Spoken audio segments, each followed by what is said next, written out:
was standing at the door with my suitcase, ready to fly with my daughter on vacation, when I received a message. You are not coming to Europe with us. My husband prefers this vacation to be a family vacation. They took only my father-in-law and mother-in-law with them and left me behind. This is after I paid for their new house, so I canceled all the payments and sold it. You won't believe what happened when they came home. Before we continue, please subscribe to the channel and let us know where you are listening in the comments. I was folding my favorite travel shirt when my phone buzzed against the nightstand. The blue cotton felt soft between my fingers as I smoothed out the wrinkles, thinking about wearing it to dinner in that little bistro Lindsay had found near the Louvre. My suitcase lay open on the bed like a promise, half filled with carefully chosen clothes for our European adventure. The weather app showed sunny skies in Paris, perfect for the walking tours I'd printed out and tucked into my carry-on. I'd been humming an old Frank Sinatra tune while deciding between my brown leather shoes and the comfortable walking sneakers. The tickets to Charles de Gaulle sat on my nightstand next to my passport, both documents crisp and ready. 6 hours until departure. My heart carried that familiar flutter of pre-travel excitement, mixed with nervous energy. The phone buzzed again. Lindsay's name appeared on the screen. I set down the shirt and picked up my phone, expecting last-minute flight details or a reminder about meeting at the airport. Instead, I found words that made my blood freeze. You're not coming with us to Europe. My husband thinks it's better if this vacation stays family only. I read it once, then twice. Then a third time, my thumb hovering over the screen like it might change the message if I waited long enough. The sweater I'd been about to fold remained suspended in my hands as my mind struggled to process what I was seeing. Family only. The phrase repeated itself in my head like a broken record. I was her father. I had planned this trip. I had bought the tickets, researched the restaurants, mapped out the itinerary during countless late-night planning sessions. What did family only mean when you were talking to your own father? I sat down heavily on the edge of the bed, the suitcase still gaping open beside me. My hands trembled slightly as I typed back the only response I could manage. Okay. The weight of disappointment settled into my chest like a stone. I looked around my bedroom, seeing everything I'd prepared for a trip that would never happen. The travel-sized toiletries lined up on my dresser. The guidebooks with yellow sticky notes marking places we'd planned to visit. The new camera I'd bought specifically for this vacation, still in its box. I closed the suitcase with deliberate, careful movements. Each click of the latches sounded final in the quiet room. Then I called the airline, listening to hold music while I waited to cancel my ticket. The customer service representative was sympathetic but efficient. "I'm sorry to hear about your change of plans, Mr. Owens," she said, and I wondered if she could hear the disappointment in my voice. Afterward, I sat in my living room staring at the travel brochures scattered across my coffee table. The house felt emptier than usual, quieter in a way that made my ears ring. Outside, Mrs. Peterson's dog barked at something in the distance, the sound sharp and insistent in the suburban stillness. I picked up one of the brochures, a glossy pamphlet about Roman architecture, and set it aside on the end table. The gesture felt small and meaningless, but it was all I could manage in that moment of understanding that I had been carefully, deliberately, left behind. Evening arrived with the same quiet emptiness that had filled my house all day.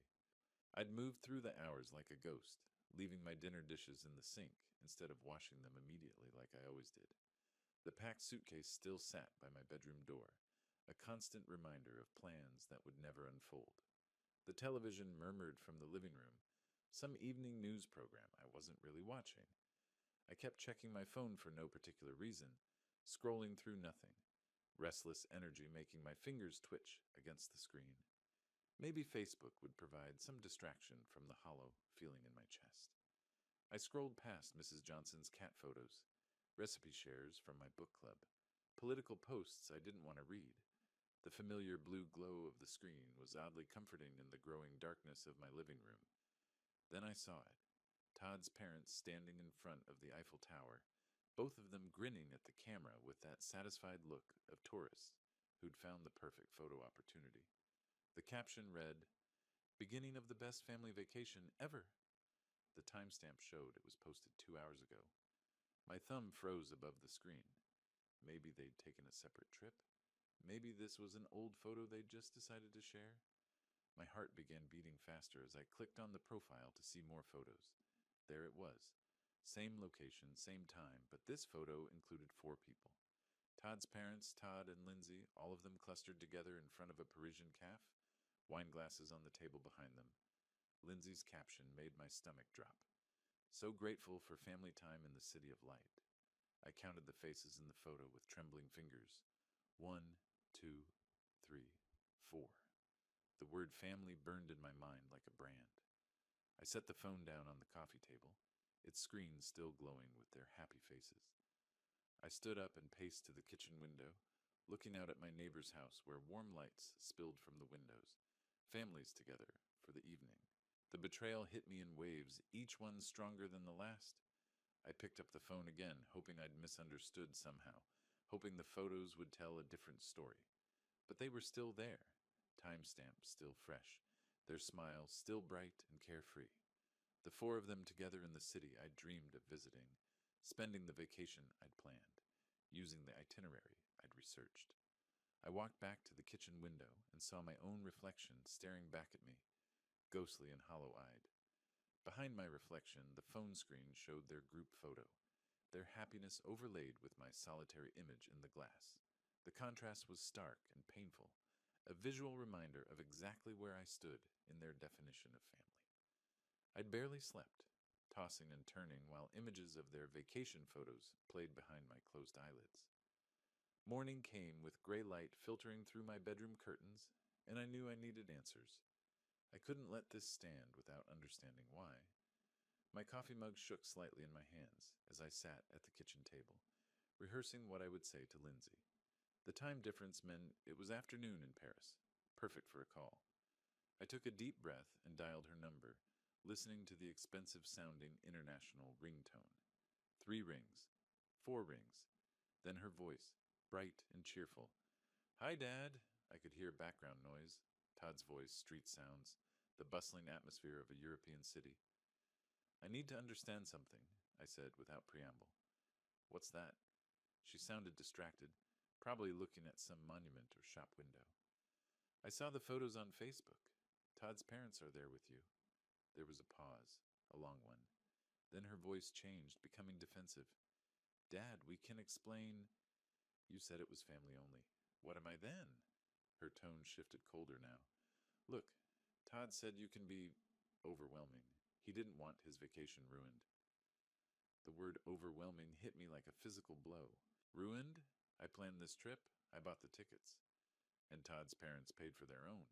They don't expect us to take care of them constantly. Constantly. The word hung in the air between us like an accusation. "I supported you both when—" "That was your choice," she interrupted. "We never asked for a guilt trip." I could hear Todd laughing in the background about something else entirely, his voice carefree and oblivious to our conversation. The sound made my jaw clench. "Honestly, Dad," Lindsay continued, her voice hardening with each word, "Todd was right. You are too needy." The phone felt heavy in my hand. "I understand." "Good. We'll talk when we get back." "Understood." I hung up without saying goodbye. I set the phone down with deliberate care, the word needy echoing in my mind like a curse. I walked to my office, drawn by some instinct I couldn't name. The walls were covered with family photos. Me teaching Lindsay to ride a bike, her graduation from college, her wedding day where I'd walked her down the aisle with tears of pride in my eyes. My hands slowly clenched into fists as I stared at these images of a relationship I'd apparently misunderstood completely. In one photo, I was holding baby Lindsay, both of us smiling at the camera. My reflection in the glass showed an older man, harder now, with something cold growing behind his eyes. I reached out and straightened the photo frame with careful, precise movements. The small action felt significant somehow, like I was adjusting more than just a crooked picture. I remained in my office after the call, surrounded by the evidence of what I'd thought was love, but was apparently just usefulness. Each photo on the wall told a story I was only now beginning to understand properly. The wedding photo where I walked Lindsay down the aisle. I'd paid $30,000 for that day, every detail perfect because I wanted her to be happy. The college graduation picture. I'd covered her student loans when Todd couldn't find work after his own graduation. The house hunting photos scattered across my desk. I'd co signed their mortgage when the banks wouldn't approve them on their own. Christmas photos showed expensive gifts under trees I'd bought. Birthdays where my presents were opened last, almost as an afterthought. Each memory added weight to my chest, a growing pressure that made it hard to breathe. I opened my desk drawer and pulled out bank statements and receipts I'd kept from habit. The down payment for their house, $80,000 from my retirement fund, money I'd saved for my own future, car payments I'd taken over when Todd lost his first job, credit card bills I'd paid when they couldn't make ends meet, the vacation fund I'd been building for years, money that had bought their tickets to Europe. But it wasn't just the money. I remembered canceled plans, sacrifices I'd made that went deeper than dollars. The fishing trip with old friends I'd canceled because Lindsay needed babysitting. The woman from my book club who'd asked me to dinner. I'd said no because Lindsay needed help moving. My own travel dreams postponed again and again while I supported theirs. Sunday dinners where Todd barely acknowledged my presence. Holiday gatherings where I felt like an outsider in conversations. The subtle ways he'd made me feel unwelcome in their lives, while simultaneously accepting my financial support. The pattern was so clear now, I couldn't believe I'd missed it. My hands shook as I stacked the photos face down, unable to look at them anymore. The word needy played on repeat in my mind, like a broken record. Suddenly, with startling clarity, I understood the difference between being loved and being useful. They'd never asked me to join their lives. They'd asked me to fund them. I stood up so fast my chair rolled backward and hit the wall. In the mirror above my desk, I saw someone who'd been taken advantage of for years. Someone who'd confused generosity with love and received manipulation in return. The reflection showed a man who'd been patient and giving and trusting, and had been repaid with betrayal and dismissal. I opened my laptop and stared at my bank account dashboard, the cursor hovering over the authorized users section where both Lindsay and Todd had access to my accounts. My finger trembled above the trackpad, one click away from changing everything, but I closed the laptop without clicking. The action suspended, tension building like a storm gathering strength. Some decisions required more than impulse. Some decisions required planning. I sat in the heavy silence of my office. The laptop closed before me like a door I wasn't ready to open yet. The weight of years of manipulation pressed down on my shoulders, and I found myself staring at the family photos I'd turned face down. The quiet house seemed to hold its breath around me. Then my phone cut through the silence with that familiar ping of my banking app. I almost ignored it, expecting another routine spam notification about credit monitoring or promotional offers. But something made me pick it up, maybe just the need for any distraction from the dark thoughts circling in my mind. The screen showed account alert transaction processed. I opened the banking app with my fingerprint, half expecting to see my monthly utility bill or grocery store charge. Instead, the transaction details loaded like a punch to the gut. 7:45 Laos, Le Bernardin Restaurant, Paris, France. The timestamp showed 2 hours ago, right around their lunchtime in Paris. My mind connected the dots with painful clarity. Lindsay had used my authorized user card. I'd given her emergency access years ago when she was struggling to build credit, back when I thought I was helping her become financially independent. The irony burned in my chest. They'd excluded me from their family vacation, but were using my money to pay for their fancy Parisian meals. I scrolled through recent transactions with growing disbelief. Hotel charges, shopping boutiques, tourist attractions, all on my card, all while Todd's parents supposedly paid their own way and didn't expect us to take care of them constantly. I stood up, pacing around my office with the phone clutched in my hand. Every family photo on the wall looked different now, like evidence in a case I was finally beginning to understand. The phrase, "This is my chance," formed in my mind, clear and certain. I opened the card management section of the app, navigating to authorized users. Lindsay's name sat there in black digital letters, representing years of financial access I'd granted out of love and received manipulation in return. Another notification pinged on my screen. 85 Bon Jours at Boutique Chic, Paris. She was shopping while I sat alone in my house, processing their betrayal. That decided it for me. My finger hovered over the Remove User button for just a moment. Years of being the supportive father warred with the growing certainty that support and exploitation were different things. The confirmation screen appeared. Are you sure? This action cannot be undone. I selected Yes, remove immediately. The screen confirmed. Authorized user access revoked. I felt my first taste of real control in years, a sensation both foreign and satisfying. I set the phone down on my desk with deliberate care, looking at my reflection in the dark computer screen. For the first time in days, a small smile crossed my face. I walked to my kitchen to make coffee, my movements more purposeful than they'd been since receiving that first devastating text. The coffee maker gurgled to life, and through my window I could hear my neighbor's lawnmower starting up. Ordinary life continuing while my quiet revolution began. The next morning found me at my kitchen table, actually enjoying my coffee for the first time in days. The morning paper lay spread before me, and I was reading about local high school graduations when my phone rang with aggressive persistence. The international number was one I recognized, and I checked the time. 9 a.m. here, which meant 4 p.m. in Paris. I let it ring twice before answering, no longer eager to please or worried about missing their call. Good morning to you too, Lindsay, I said, hearing her sharp intake of breath on the other end. Dad, what did you do to the card? Her voice was immediately demanding. No pleasantries or concern for how I was doing. I removed your access to my account. Don't give me that. I tried to pay for lunch, and it was declined. In front of Todd's parents. The shrillness in her voice could have cut glass. The waiter had to come back 3 times. It was humiliating. That must have been embarrassing, I replied, taking another sip of my coffee. Embarrassing? It was mortifying.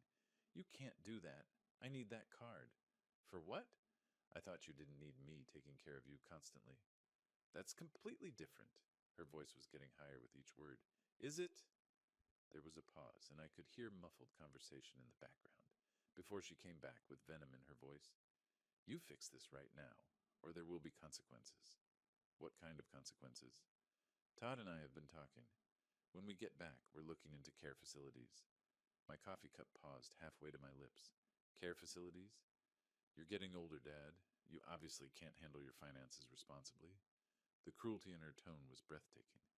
We'll sell your house to pay for it. You don't need all that space anyway. I heard Todd's voice in the background. Tell him it's for his own good. Todd says it's for your own good. I sat in long silence, processing these threats. They wanted to institutionalize me and sell my home because I'd stopped funding their vacation spending. The audacity was staggering. Dad, are you listening? Restore my card access. I heard every word. Good, so you'll fix it? No. What do you mean, no? I mean, no. Enjoy the rest of your family vacation. Dad, don't you dare. I hung up and set the phone face down on the table. My hands were steady as I took a long sip of coffee, looking out my kitchen window at my well-maintained yard, this house I'd lived in for 30 years, paid off in full, with my name alone on the deed, the house they thought they could sell to warehouse me somewhere convenient.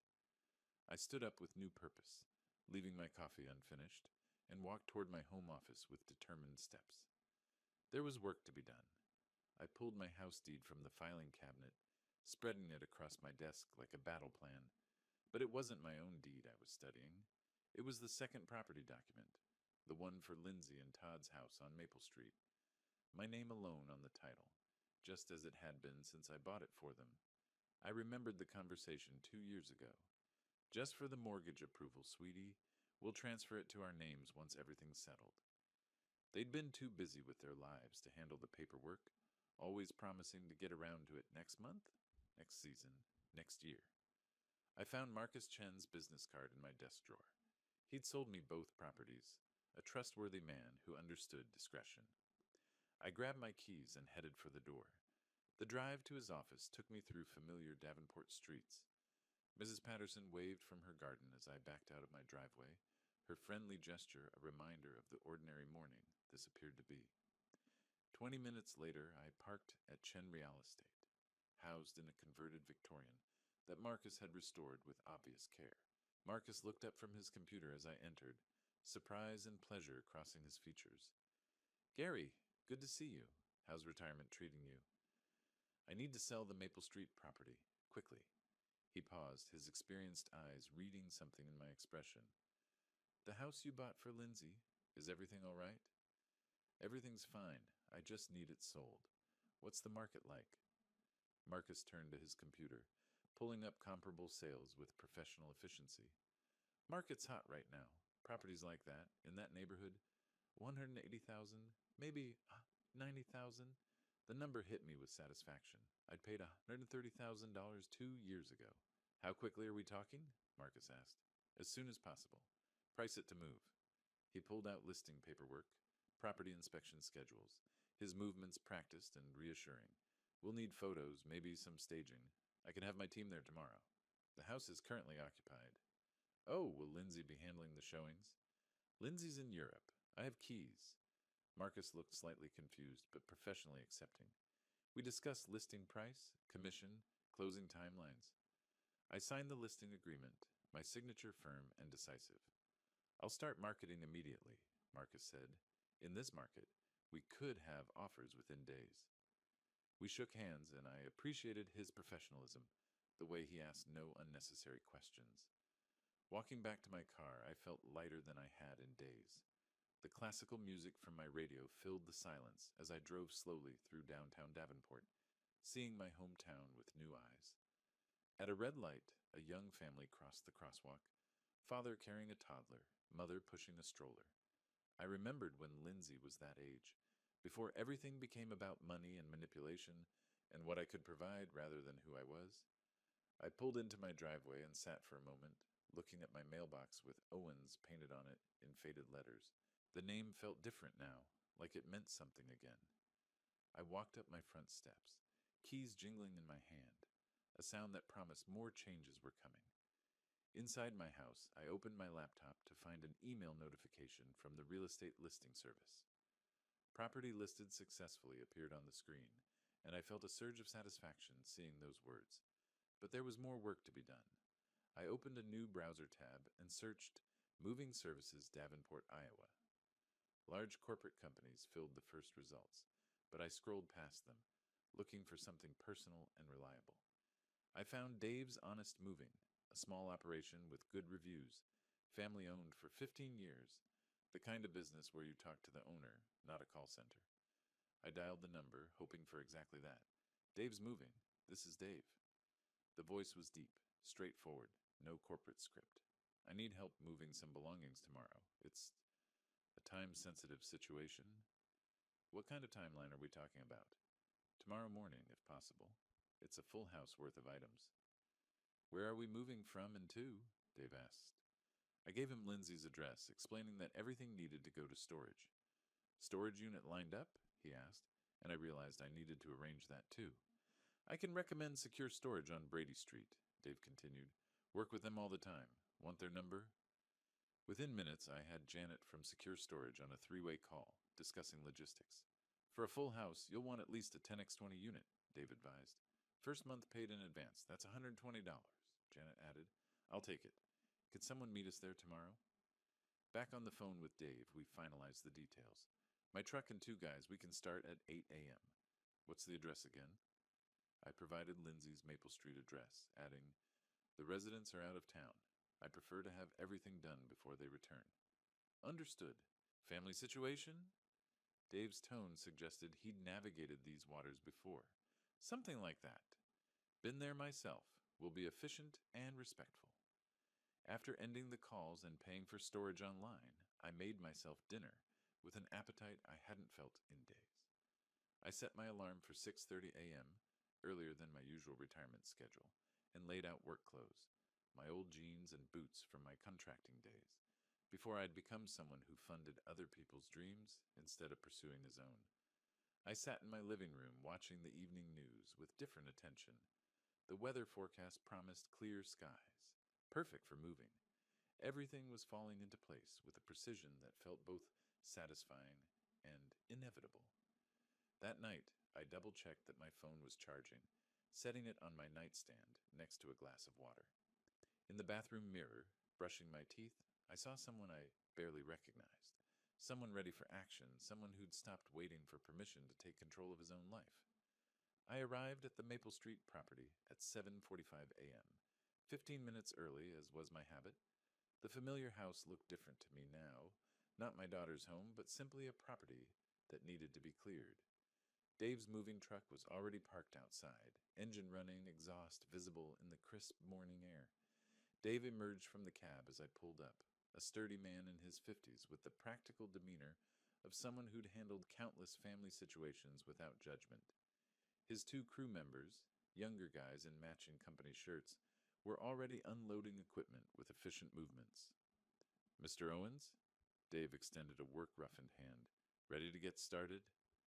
I unlocked the front door with my spare key, the house silent and empty in a way that felt appropriate. We walked through room by room, Dave assessing furniture and personal items with a professional eye. "This is going to take about 3 hours, maybe 4 with the heavy pieces," he said, making notes on his clipboard. I pointed out what belonged to Lindsay and Todd, which was everything. The expensive sectional sofa I'd bought them last Christmas, Todd's elaborate home office setup with gaming equipment, Lindsay's extensive wardrobe that filled 2 walk-in closets. The crew started with boxes from the bedrooms, wrapping and labeling with systematic care. I insisted on helping despite Dave's protests about liability. "I'm not that old," I told him, earning a grin from one of the younger workers. Soon I was carrying boxes labeled Lindsay's books and Todd's sports equipment, feeling a strange satisfaction at seeing their possessions being packed away so methodically. In their bedroom closet, I found photo albums from their wedding. Flipping through, I noticed I was conspicuously absent from most pictures. Todd's family prominent in every shot, while I appeared in maybe 3 photos, always at the edges. I closed the album and handed it to Dave's crew. Room by room, we cleared out expensive items I'd forgotten I bought them. Designer handbags, electronics, the leather dining set I'd purchased for their first anniversary. My back started to ache, but I pushed through, driven by a purpose I hadn't felt in years. In what would have been a future nursery, I found baby furniture they'd optimistically assembled for grandchildren that never came. For a moment, doubt crept in. Was I being too harsh? Then I found Todd's credit card statements showing luxury purchases while they claimed poverty to me, and the doubt evaporated completely. "You okay, Mr. Owens?" Dave asked, noticing my pause. "Just memories. Keep going." By 11:30 a.m., we finished our final walkthrough of the empty house. Rooms echoed differently now, afternoon sunlight streaming through bare windows onto vacant floors. I locked up and pocketed the keys, following the moving truck to secure storage, where I watched their belongings disappear into Unit 47B. I paid Dave in cash, adding a generous tip. "Hope everything works out for you, Mr. Owens," he said with genuine warmth. Driving home alone, I saw my phone light up with a Facebook notification. I pulled into my garage, the device still buzzing in the cup holder, like an insistent reminder that my quiet morning was about to become much more complicated. Inside my house, I finally checked the buzzing phone to find multiple Facebook notifications. Lindsay had posted angry status updates. "Some people have no respect for family privacy." The comments showed friends asking what happened, with Lindsay playing the victim to perfection. I closed Facebook without responding and called Marcus Chen back. "Gary, great news!" Marcus's voice was excited. "We have a serious buyer, cash offer." "Already?" "Young couple, just relocated here for work. They love the neighborhood." He paused for effect. "Offer amount is $185,000, higher than we expected." The number hit me with satisfaction. "When do they want to close?" "That's the thing. They want to close immediately. They could move in this weekend if possible." I checked my calendar. Today was Thursday. "This weekend?" "They're in a corporate apartment, month to month. Very motivated buyers." Marcus's enthusiasm was infectious. "Can you handle expedited closing? I can have paperwork ready by tomorrow." "Make it happen." Friday morning found me at the title company office, signing papers with methodical precision. I met the buyers, Michael and Sarah Thompson, early 30s, the kind of hopeful young couple that reminded me of Lindsay and Todd before cynicism took hold. "We love what you've done with the landscaping," Sarah said during our final walkthrough of the empty house. I didn't mention it wasn't my landscaping. "It's perfect. Michael said, accepting the keys. We can move in tomorrow morning? The bank transfer confirmation appeared on my phone. $185,000 minus realtor fees equaled $175,500 profit. I'd turned my gesture of paternal love into a solid business win.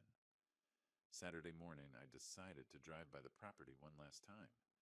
I arrived to see a U-Haul truck in the driveway, Michael and Sarah directing movers with infectious energy. A baby crib was being carried inside, young families starting fresh in a house that had seen too much disappointment. I parked across the street, watching Sarah plant flowers in the front garden while Michael assembled a swing set in the backyard. My phone rang with an international number, and I answered just as a taxi pulled up to the house. Perfect timing. Lindsay stepped out first, exhausted from travel but immediately alert as she surveyed the scene. Todd paid the driver, his face shifting from confusion to alarm as he processed the U-Haul truck and strangers in what he considered his driveway. "Excuse me," Todd called to Sarah, who looked up from her gardening with friendly curiosity. "What are you doing in our house?" Michael appeared in the doorway, paperwork in hand. "Your house? I think there's been a mistake." I got out of my car and walked calmly toward the scene, pulling an envelope from my jacket pocket. Lindsay spotted me, her face shifting from confusion to understanding to pure fury in the span of 3 seconds. "Dad, what is going on here? Why are strangers in our house?" Lindsay's voice carried that sharp edge I'd grown tired of hearing. Michael and Sarah exchanged worried glances, Sarah still holding her gardening trowel, like she might need to defend her new home. "Sir, I don't know who you are," Todd said to Michael, "but you need to move your belongings out immediately." Michael held up his paperwork. "I have the deed right here. We closed yesterday." "That's impossible. This is our house." Sarah's voice was small but determined. "Maybe we should call the police?" I stepped forward, my voice carrying the calm authority I'd learned in my years managing construction projects. "That won't be necessary." Lindsay's tone turned demanding. "Dad, fix this. Now." I addressed Michael and Sarah first. "I'm sorry for the confusion. Please continue with your move-in." Then I turned to Lindsay and Todd. "The house was sold because it belonged to me." Todd's face reddened. "What do you mean belonged to you?" "Check the original deed. It was never transferred to your names." Lindsay's voice rose to that familiar shriek. "You can't just sell our home." "I can sell my property," I replied evenly, which is exactly what I did. "This is theft. We'll sue you." Todd was practically shouting now. "With what money?" "I believe your credit cards were declined in Paris." Michael whispered something to Sarah, who nodded and started toward their front door. Their front door now. "Please go inside," I told them. "This doesn't concern you." Lindsay's voice turned desperate. "Where are we supposed to live? Where are our things?" I extended the envelope I'd been holding. Todd snatched it, tearing it open with angry fingers. He read aloud, "Secure storage, Unit 47B, Brady Street." "Storage?" Lindsay's voice cracked. "You put our life in storage?" "I preserved everything carefully. First month's rent is paid." Todd crumpled the paper. "This is insane. You can't do this to family." "Family doesn't exclude fathers from family vacations." "That's completely different." "Is it?" Todd stepped closer, trying to intimidate through proximity. "We'll contest this. We'll fight you in court." "The sale is legal. The property was mine." Lindsay's voice turned manipulative, the tone she'd used since childhood when she wanted something. "How could you do this to your own daughter?" I looked at her for a long moment. "How could you do what you did to your own father?" Sarah emerged from the house, concern evident in her voice. "Is everything all right?" "Everything's fine," I said to her. "Enjoy your new home."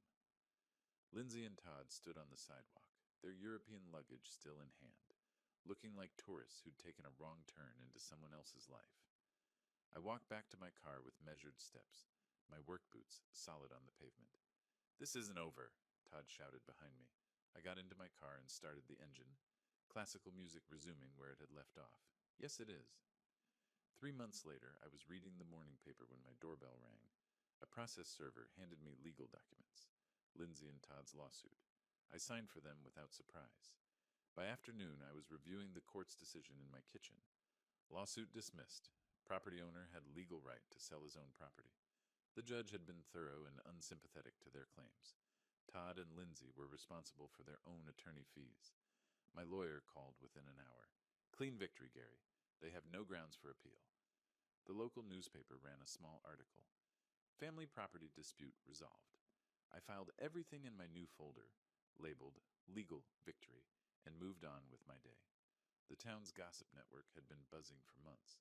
At the coffee shop, I overheard conversations. I always thought that son-in-law seemed entitled. Others said, Gary Owens worked hard his whole life. He deserved better. Some disapproving voices murmured, families should stick together. But I'd learned to let others' opinions roll off me like water. Running into Marcus Chen at the hardware store, he asked, how are you doing with everything? Better than I expected. That afternoon, I visited the pet store I'd noticed months ago. Max, a 3-year-old golden retriever, was looking for a new home because his family was moving overseas. He's been with a family, good with people, loves car rides, the owner explained. I knelt down and Max approached immediately, tail wagging like he'd been waiting specifically for me. The connection was instant, Max seeming to understand my loneliness, me recognizing his need for a companion who wouldn't abandon him. An hour later, Max was riding shotgun in my car, head out the window, both of us heading toward something new. That first night, he slept by my bed, and for the first time in months, neither of us felt alone.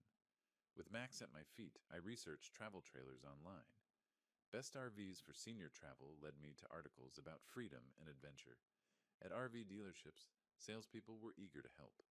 I test drove a 25-foot Airstream, perfect size for one person and a dog who'd claimed the passenger seat before we'd even signed papers. I used the trade-in value of my second car plus savings to purchase it outright. Max loved RV life immediately. We planned our route. National parks, small towns, places I'd always wanted to see but had postponed for family obligations. The morning we left Davenport, my house was prepared for extended absence. I'd arranged mail hold and asked neighbors to watch the property. Loading the trailer, I packed camping gear, Max's supplies, and one photo album. Pictures of Lindsay as a child, before disappointment changed us both.